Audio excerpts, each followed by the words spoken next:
Hello welcome friends. तो दोस्तों, संपूर्ण इंग्लिश के एक नए कार्यक्रम संडे संवाद में आप सभी का हार्दिक स्वागत है। दोस्तों, आप सभी को पता ही होगा, हर संडे को हम लोग एक वीडियो लाते हैं जिनमें इंग्लिश ऑनर्स से जुड़े हुए कुछ महत्वपूर्ण तथ्यों के ऊपर बात करते हैं। दोस्तों, आज का हमारा टॉपिक है English honours versus government teacher. दोस्तों, अगर आप लोग इंग्लिश को as a honours paper choose किए हो बैचलर में, तो कहीं ना कहीं आप लोगों का सोच टीचर की ओर जरूर जा रहा होगा और ये होना भी चाहिए।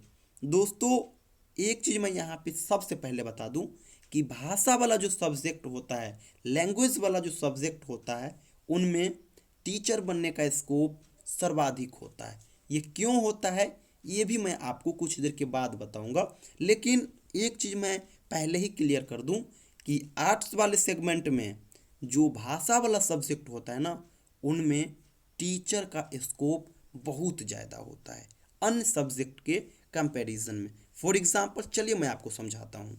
दोस्तों, अगर आप लोग कॉमर्स सब्जेक्ट से मान लो बैचलर कर रहे हो या फिर आगे भी जाओगे, और अगर कॉमर्स वाले में अगर बात करोगे टीचिंग स्कोप का, तो सबसे ज़्यादा टीचिंग स्कोप जो है ना कम होता है कॉमर्स में ही। क्यों? क्योंकि दोस्तों, आप सभी को पता ही होगा, कॉमर्स सब्जेक्ट का जो पढ़ाई है ना, वो 11वीं से स्टार्ट होता है।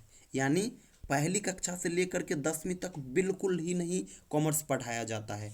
11वीं से स्टार्ट होता है, जिसे आप लोग आई कम कहते हो। फिर ये ग्रेजुएशन में पढ़ाई होता है, जिसे बी कम कहते हो। फिर मास्टर में होता है, जिसे एम कम कहते हो। इस प्रकार से वो आगे बढ़ता चला जाता है, यानी कि 11वीं कक्षा से स्टार्ट होता है। यानी 10वीं तक कॉमर्स का पढ़ाई बिल्कुल नहीं होता है। लेकिन दोस्तों, अगर आप लोग भाषा वाले सब्जेक्ट की बात करोगे ना, तो भाषा वाले सब्जेक्ट में दो सबसे ऊपर उभर के आते हैं, और वो होता है हिंदी और एक होता है इंग्लिश।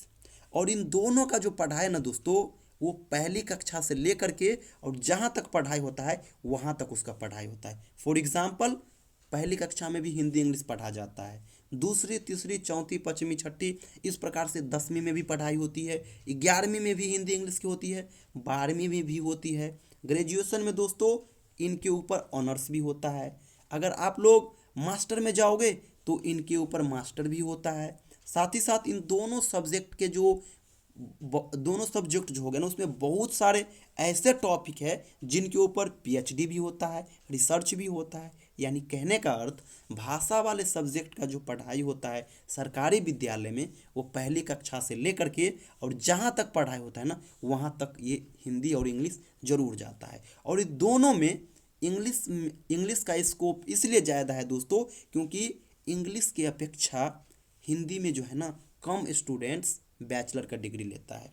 क्योंकि दोस्तों, बहुत सारे ऐसे एरिया है हमारे इंडिया में, जैसे कि अगर बात करोगे बिहार, यूपी, झारखंड, तो वहाँ पे दोस्तों इंग्लिश ऑनर से बचते हैं, क्योंकि उनका एक डर हो गया है अंदर कि ये बहुत हार्ड सब्जेक्ट है। तो यही कारण है कि ये लोग जो है ना इंग्लिश से बचते हैं और भाषा वाले सब्जेक्ट में हिंदी को चूज करते हैं। लेकिन अगर आप लोग इंग्लिश चूज किए हो, तो मैं आपको कहूँगा अभी से ही आप लोग थोड़ा ढंग से पढ़ाई करना शुरू कर दो।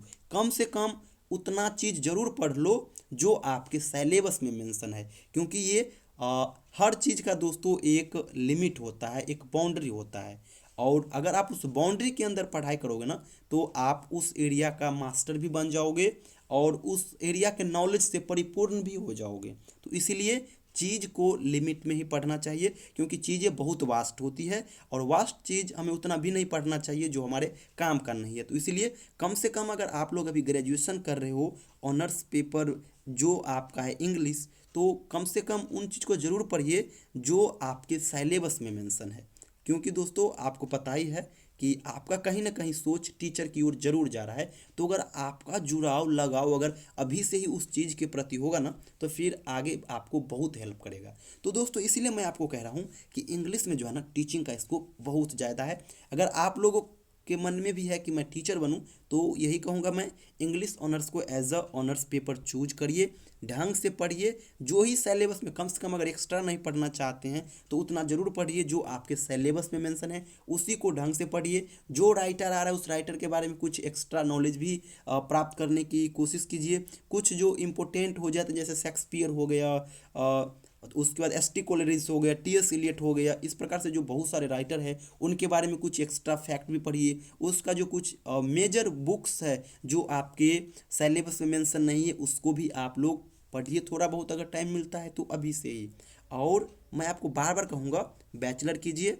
बैचलर के बाद अगर आप टीचिंग लाइन में जाना चाहते हैं, इंग्लिश ऑनर्स चूज किए हैं, अगर आपका मन है, फिर मैं फोर्स नहीं कह रहा हूँ, आप पे दबाव भी नहीं बना रहा हूँ, अगर आप लोग का इच्छा है कि मैं टीचिंग लाइन में जाऊँ तो ग्रेजुएशन कीजिए। उसके बाद आप लोग बीएड करिए, और बीएड में एडमिशन लेते ही आप लोग जो सीटेट वगैरह होता है, टीईटी, उसकी तैयारी में भी आप लोग, बीएड की तैयारी जब से स्टार्ट करना उसी टाइम से आप लोग उसका भी स्टार्ट कर देना, क्योंकि जब आप फाइनल ईयर में होंगे बीएड के तो आप एलिजिबल हो जाएंगे सीटेट एग्ज़ाम में बैठने के लिए। और आपको पता ही होगा साल में ये 2 बार कंडक्ट होता है। कोशिश करिएगा ढंग से पढ़े और बेहतर मार्क्स वहाँ पे सीटेट में लाए। अगर आपका बेहतर मार्क्स आएगा और अगर आपका 10वीं 12वीं ग्रेजुएशन वहाँ पे परसेंटेज अच्छा खासा रहेगा तो फिर आप ज़रूर काउंसलिंग में जाओगे और सक्सेस भी पाओगे। तो दोस्तों इसीलिए मैं आपको अभी भी फ़िलहाल भी कह रहा हूँ कि अगर टीचिंग लाइन में जाना चाहते हैं ना तो सबसे ज़्यादा जो स्कोप है भाषा वाले सब्जेक्ट का है, और उनमें भी इंग्लिश सर्वाधिक हो जाता है, क्योंकि इंग्लिश का पढ़ाई ऑल ओवर इंडिया होता है। भाषा वाले सब्जेक्ट में अगर बात करोगे तो हर क्षेत्र में अपना अपना एक भाषा होता है। जैसे बिहार में बात करोगे तो भोजपुरी निकल के आता है, मैथिली निकल के आता है, मगही निकल के आता है। तो इस प्रकार से हर सेक्शन में जाओगे, हर सेक्टर में जाओगे तो वहाँ कुछ ना कुछ एक मैटरनल भाषा भी होता है, बट इंग्लिश जो है ना हर सेक्शन के लिए, हर एरिया के लिए कंपलसरी है। तो इसीलिए यहाँ पे संभावना बहुत ज़्यादा हो जाता है। तो दोस्तों इसलिए मैं आप लोगों को कहूँगा कि अगर आप लोग इंग्लिश ऑनर्स चूज किए हैं तो थोड़ा डेडिकेशन के साथ पढ़िए, डेडिकेटेड होकर के पढ़िए, डेफिनेटली आप अच्छा करोगे। और अगर ढंग से पढ़ोगे अभी से ही, अगर आप टारगेट बनाए हो कि हमें टीचर बनना है तो डेफिनेटली आप बनोगे, बट आपको थोड़ा फोकस होकर के पढ़ना होगा, चीज़ों को थोड़ा ढंग से समझना होगा, तो आपको ये ज़रूर उस लेवल तक पहुंचाएगा जो आप सोच रहे हो। तो दोस्तों आई थिंक आप लोग समझ चुके होंगे हमारा जो मोटिव था आप लोगों को समझाने का, तो आई थिंक समझ चुके होंगे। अगर और भी कोई क्वेरीज है तो प्लीज़ कमेंट बॉक्स में ज़रूर आप लोग कमेंट करिएगा। थैंक यू सो मच दोस्तों।